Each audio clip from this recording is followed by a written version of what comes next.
Oh, bayete kosiami. Oh, bayete kosiami. Oh, bayete kosiami. Oh, bayete kosiami. Oh, bayete kosiami. Oh, bayete Jesu, bayete,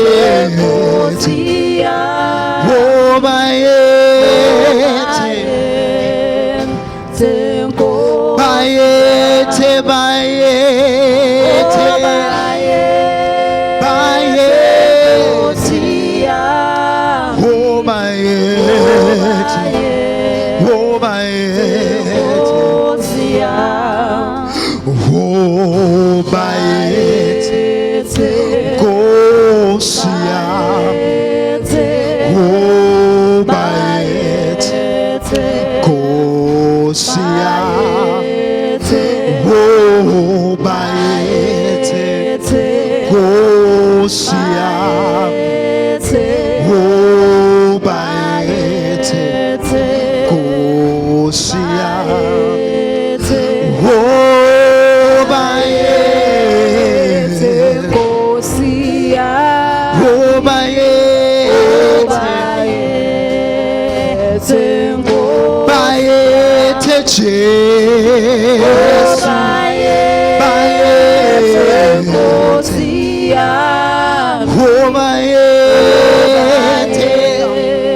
Jesu, bayete, bayete, bayete,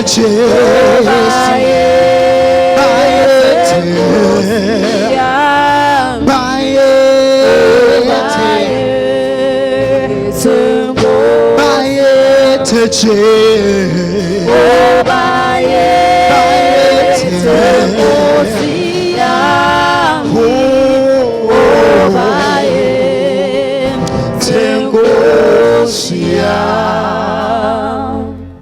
Hallelujah.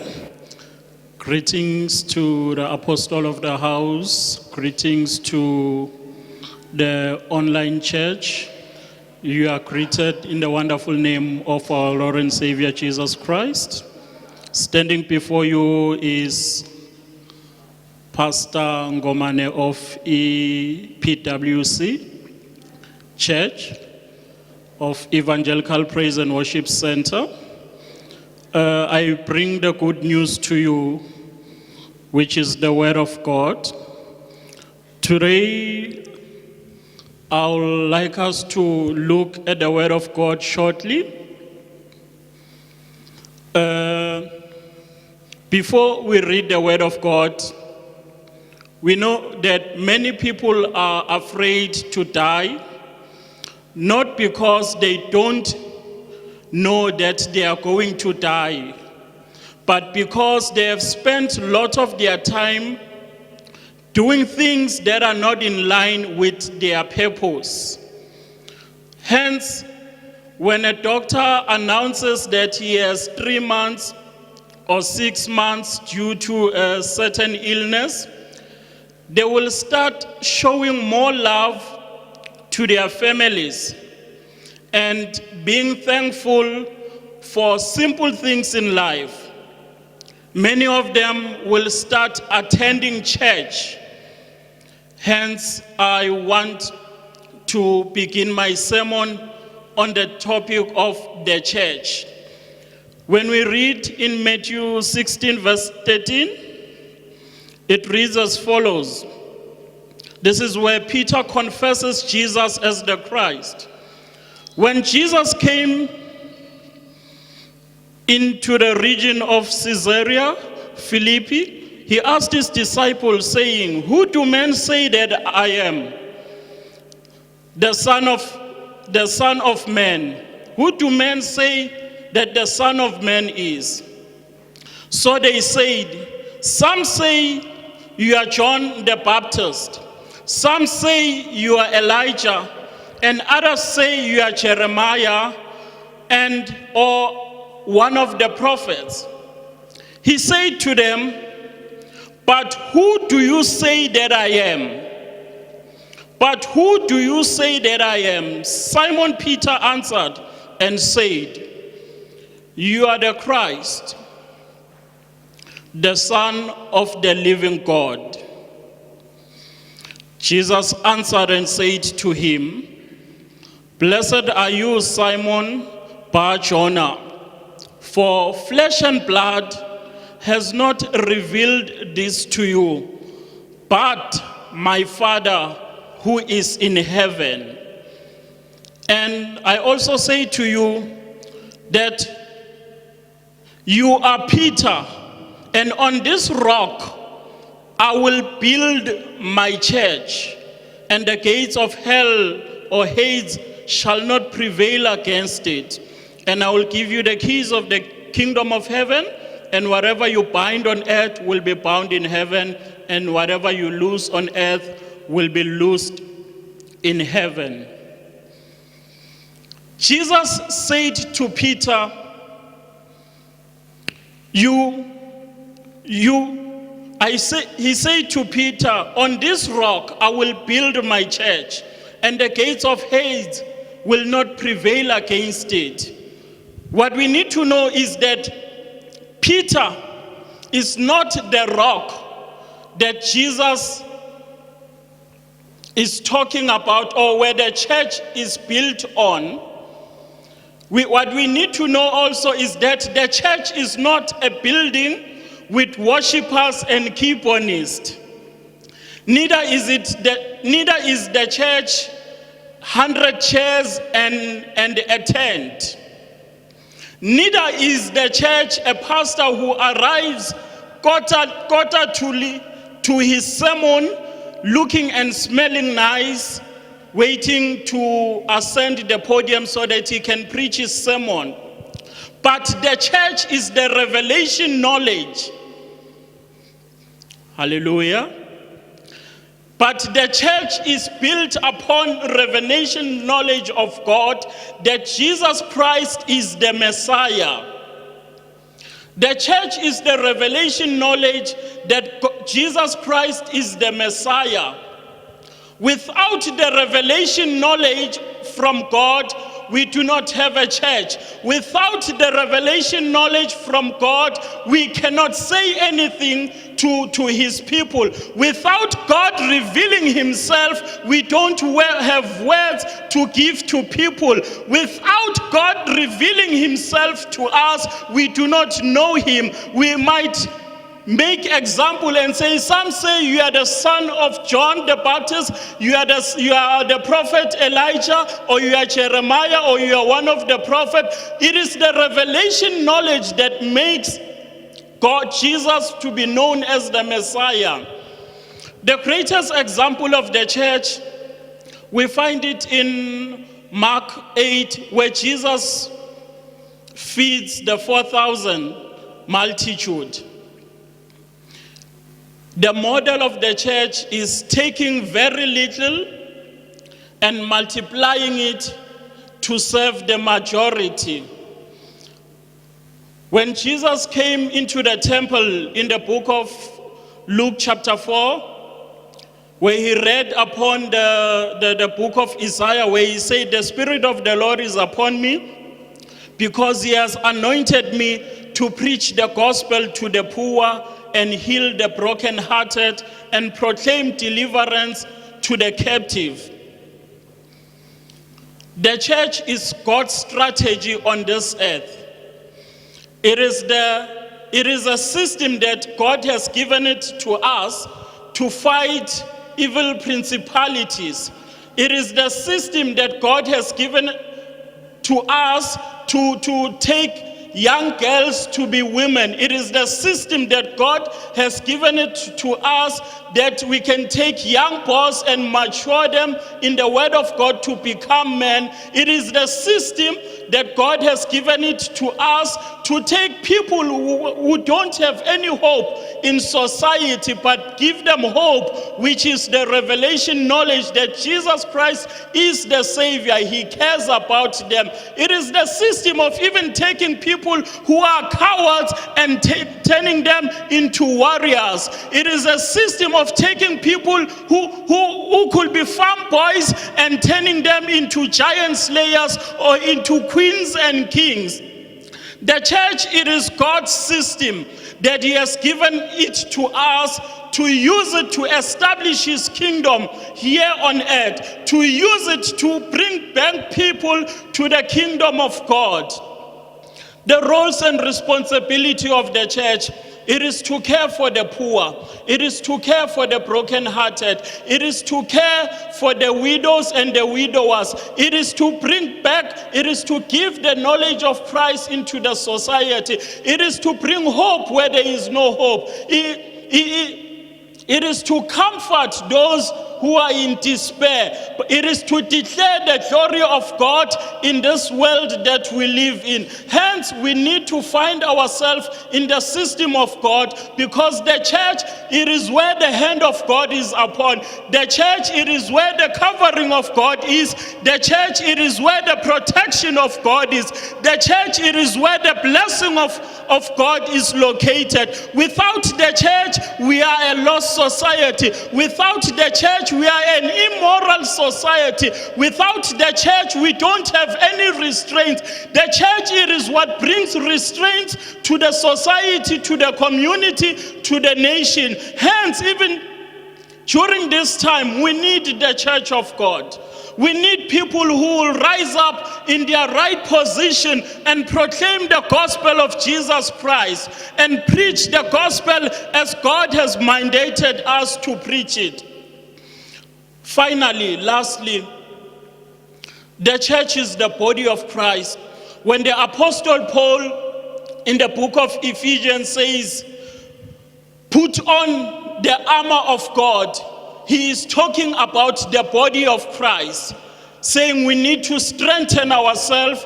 We need to arm ourselves with the revelation knowledge of God, with what God will reveal to us. Let us use it as weapon to fight all principalities, to fight all evil spirits, to fight everything that is opposed to the knowledge of God. Hallelujah. When Jesus Christ he comes for the rapture, he is not just coming, but he is coming for the rapture of the church, where the church will be caught up with him in the clouds. He is coming for the church first. He is not coming for everyone, but he is coming for the church. Hence, we need to find ourselves in the church, because it is us, the church of God, who will be caught up with him in the clouds, and he will take us and to heaven to present us to God the Father and say, these are the people, Ngibo laba, who have waged war against principalities, against evil spirit in spiritual realms, and it is where he will give us our rewards in heaven. And again, when he comes back the second time to wage war against the Antichrist, he is coming back with the church. Meaning, as the church, we need God on our side in order to be in the presence of God in heaven. It is the church that will bring solution to all problems that we are facing. It is the church that will move us forward from all these pandemics that we are facing. The church is the solution today. The church has the answer to all challenges that are happening in the world. Without the church, we will be an immoral society. Without the church, we will have no restraint. Without the church, God cannot speak to us, because God, he speaks to us in the church. God wants us to be in the church, to be in right standing with him, so that we can be presented to him righteously, so through the blood of Jesus Christ. Whatever that is happening today, whatever that you are going through, I still believe, I am convinced without a doubt that the church has the solutions to the problems of this world. It is the church that will usher us into the next dimension. It is the church that will carry us through all the storms, the tribulation that we are facing, through all the challenges. What we need, it is people to come back to the church so that God can reveal himself, so that God can pour out his spirit to the church, so that God can give us wisdom in the church. He will not give us wisdom when we are scattered and everywhere in society, but he will speak his wisdom when we are in the church. Hence, we will receive the impartation of God, which is wisdom, knowledge, and understanding, and favor with men when we are in the church. As I have said, the church is not the building. The church is not chairs. You can have the best location, you can be in the best location in town. You can have the best keyboardist player and the praise and worship team in your church, but if you don't have the revelation knowledge, it is not the church. It could be a gathering of people singing Christian song, but the revelation knowledge, it is what makes the church to be the church. It is what Jesus proclaimed upon Peter, that upon this rock I will build my church. The revelation knowledge, it is the rock, it is the revelation where the church is built. May the favor of God be upon you. May the grace and mercy of the Lord be upon you. May the hand of God be upon your life and your family. May he cover you. May he protect you, as he has declared in Joshua 1 verse 8, that fear not, I am with you. I will never leave you nor forsake you. I repeat again in Joshua 1 verse 9, that have I not commanded you? I remind you once again that the Lord our God will never leave you nor forsake you. Find yourself in the church. It could be in the house. It could be in your family.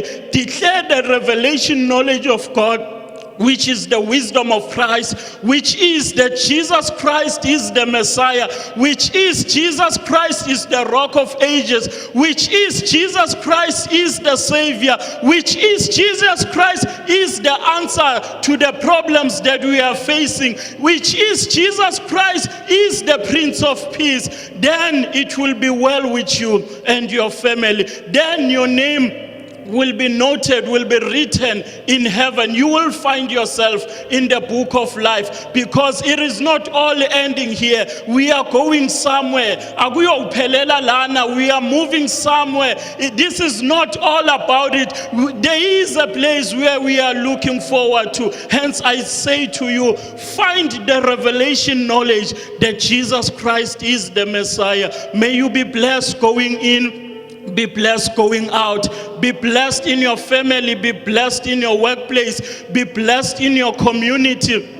Whatever that you do, may it prosper. May the Lord our God bless the work of your hands. Whatever that you do, may it find life, may it multiply. May you prosper where you are. May you find favor with men. May you find favor with your community. May God open the heaven above you so that you will be in right standing with God. When people come against you in one direction, may God fight your battles. May God fight your struggles. May God calm down the storms raining in your life. May God heal you. When people come against you in one direction, in 7 directions they shall flee. No weapon forged against you shall prosper. I pray and I declare that the arrow that flies by day, the arrow that flies by night shall not harm you, but God will prevail veil you. God will hide you in the shadow of his arm.